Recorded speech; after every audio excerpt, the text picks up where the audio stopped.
नमस्कार मित्रांनो, मनीषा स्टॉक चॅनलमध्ये तुम्हा सर्वांचं खूप खूप स्वागत.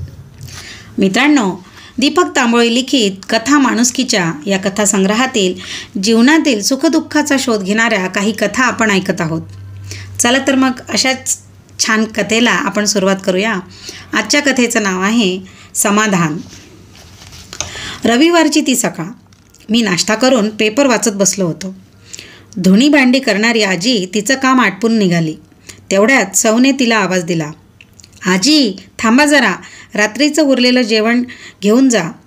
म्हातारी थांबली. सौने तिला एका पिशवीत भात भाजी आणून दिलं. ते घेऊन म्हातारी घरी निघून गेली. अगं कशाला दिलंस तिला, आपण खाल्लं असतं ना. कशाला, तब्येती बिघडवायला का? त्यांच्या तब्येती नाही बिघडत का? अहो, त्यांना सवय असते असं शिळं पाकं खायची. मला एक समजत नाही, जे अन्न आपल्याला हानिकारक असतं ते त्यांच्यासाठी चांगलं कसं? अहो, भुकेपोटी खाल्लेलं काही चांगलंच लागतं आणि ते पचतंही. तिच्या या स्पष्टीकरणावर मी पुढे काही वाद घातला नाही.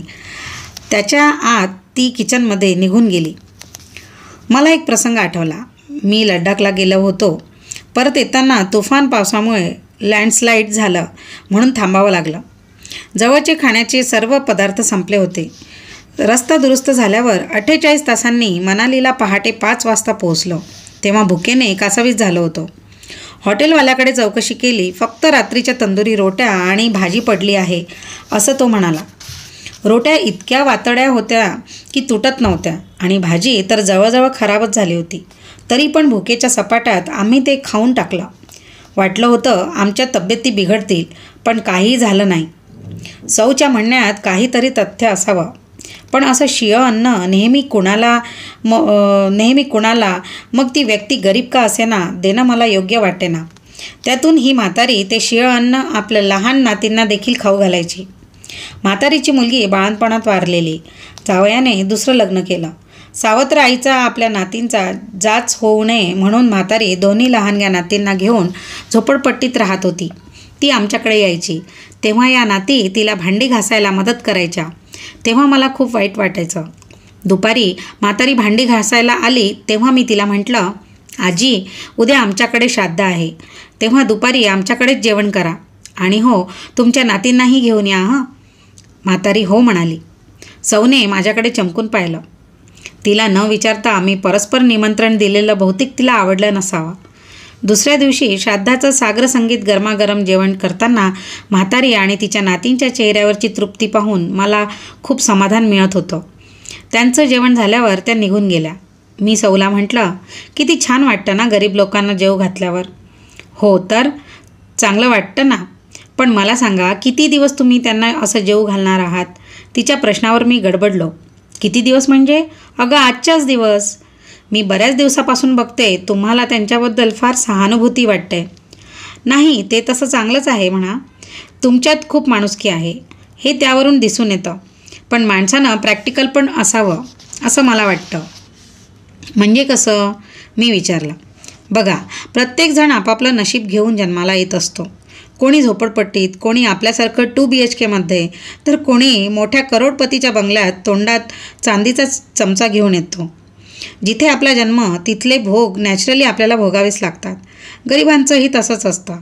गरिबीमुळे येणाऱ्या हाल अपेष्टा त्यांना सहन कराव्याच लागतात. शिळं अन्न खावंच लागतं. त्यातलाच एक भाग आहे. या हाल अपेष्टा बदलणं आपल्यासारख्या मध्यमवर्गीय माणसांना शक्य नसतं. मग आपण त्याबद्दल इतकं सेन्सिटिव्ह होऊन कसं चालेल? लग्न झाल्यापासून पाहते तुम्ही गरिबांना नेहमीच मदत करीत आलात. त्याला कारणही आहे. तुमचं बालपण फार गरिबीत गेलं. मी मध्येच तिला तोडत म्हणालो.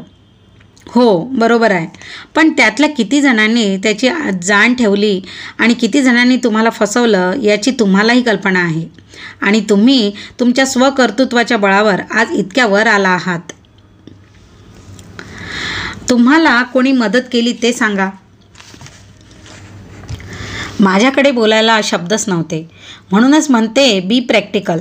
आम्ही बायका बघा, आम्ही या घरकाम करणाऱ्या बायकांवर चिडतो, ओरडतोच, पण वेळप्रसंगी त्यांना शिळ का होईना खाऊ घालतो.